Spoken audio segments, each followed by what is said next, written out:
Take yourself back to ancient times, just a walk from the River Nile.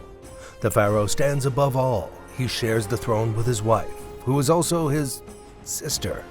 In fact, his mother and father were brother and sister, and so were their mother and father, and so...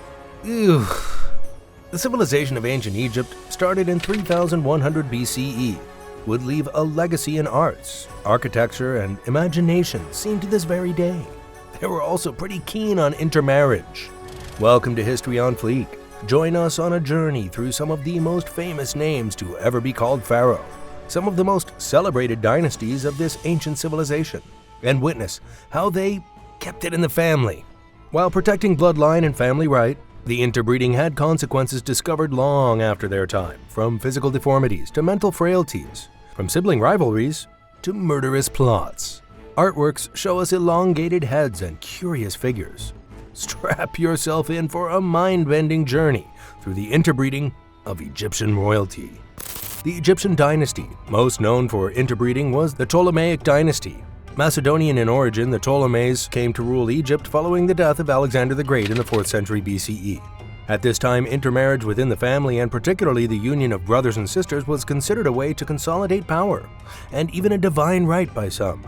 So common were the incestuous relationships of the Ptolemaic dynasty that Philadelphus was the nickname of Ptolemy II, thanks to marrying his sister Arsinoe II. And Ptolemies married brothers and sisters from there on out. Ptolemy III was the exception. He didn't marry his sister. He married his half-cousin Berenice II. Do you think the family felt let down at all? Whether they felt disappointed by Ptolemy III's lack of sister-loving or not, they would have to wait for a full generation to see it happen again. And yes, it happened again. Ptolemy IV and Arsinoe III would bring the Ptolemy dynasty back to its full, inbred strength. God. This would continue all the way up to the birth of another famed Egyptian ruler, Cleopatra VII, or just Cleopatra to you and I. She was an incest baby, born of her father, Ptolemy XII, and his sister, Cleopatra V. The subject of one of the most expensive films of all time, the woman who formed a drinking club with Mark Antony, and one of history's all-time famous beauties, Cleopatra, was as big on the incest game as anyone else in her family. The famed member of the Ptolemaic dynasty, which would rule over Egypt for 275 years, would be the last pharaoh of Egypt. She was something of a walking marvel, one who knew how to make an entrance and became synonymous with ancient Egypt, despite not being ethnically Egyptian. She would lead a fleet in naval battle and flirted with the premise that the dynasties of ancient Egypt and ancient Rome could be joined to something of even greater power. However, she did also marry a brother, on 2 occasions no less, and in neither instance did it work out particularly well. At age 18, Cleopatra would marry her brother Ptolemy XIII when he was 10. In 51 BC for political purposes. Records are sketchy of this, however, as co-rulers following the death of their father, we expect a long family tradition was kept well alive. The only problem? A civil war for the throne erupted between the two. What could have been a cooperative marriage of convenience managed to descend into a sibling rivalry for the power of Egypt. Ptolemy XIII's advisors were able to force her to flee from Egypt. Cleopatra would respond by fleeing to Syria, seducing Caesar, and getting the prominent Roman to enforce her father's will. As brother-sister marriages go, this was not a successful one. The pubescent Ptolemy XIII would try to overthrow Cleopatra once more, to no success.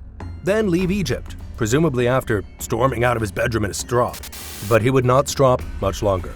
At 14, this young brother to Cleopatra would lose his life drowning in the Nile.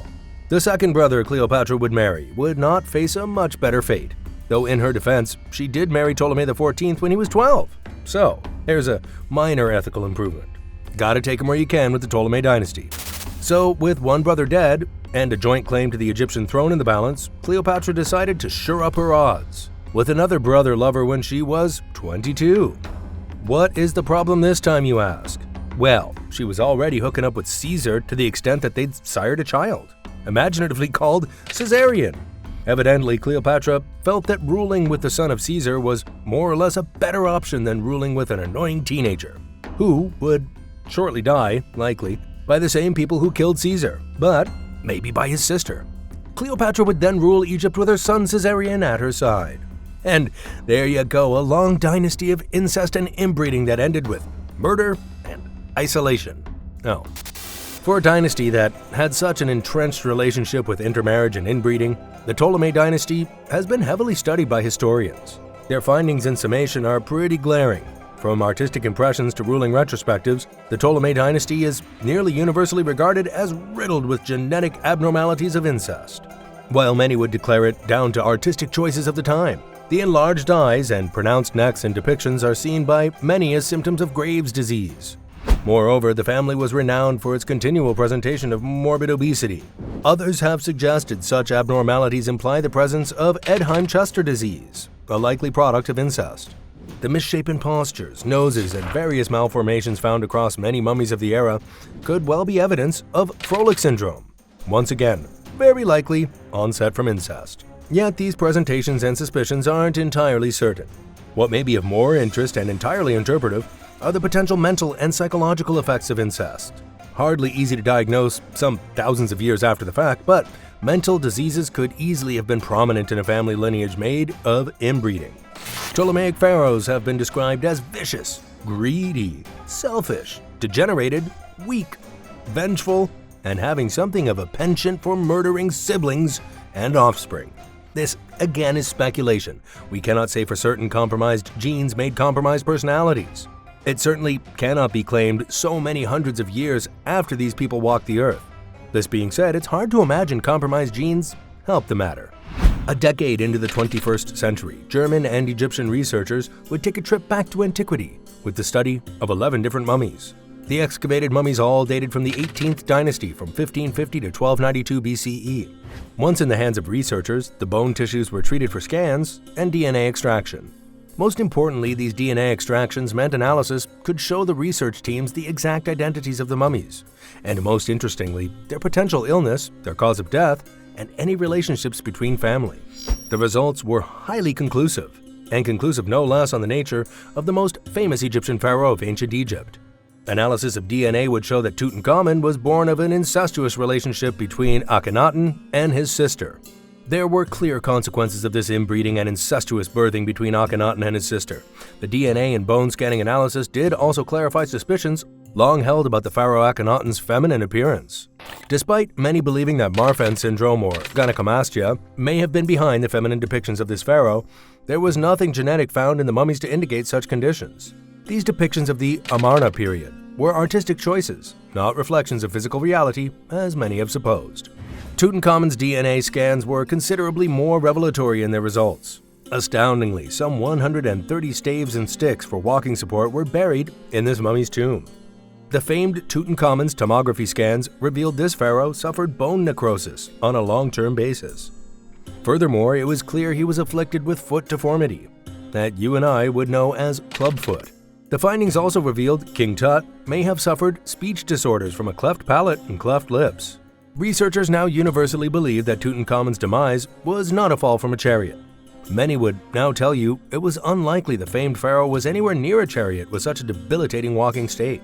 King Tut's death is believed to be brought on by a bout of malaria that he didn't survive thanks to an already loaded slate of genetic illnesses. And there you have it.